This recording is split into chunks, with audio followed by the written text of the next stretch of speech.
I want to share a quick tip with you on how to make your location stronger in your memory palaces. So let's say you want this picture or this tower rack to be a location. Now, you might just completely forget those because they're very simple, right? It's nothing really special. You really have no attachment to them. But if you do this one simple thing, you're instantly going to make the locations more memorable. And all you have to do is make a connection with the location. So let's take the shower. Maybe I want to use this shower as a location. All I have to do is this.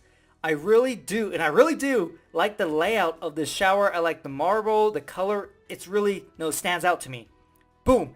And that alone is going to allow me to remember this location so much easier. So let's say this toilet is the first location. I'm like, okay, toilet is the first location, got it. Second location, oh yeah, it was that cool shower with that layout and the marble. Oh, I really loved that color. And that alone is going to help me remember the location. And if you do that to all your locations, they're going to be so much easier to see when you're mentally walking through your palaces.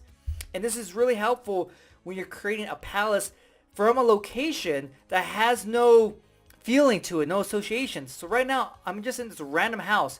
I have no feeling, nothing ever happened to me in this house. And so it's really easy to forget locations because there's no feeling there. There's no emotion.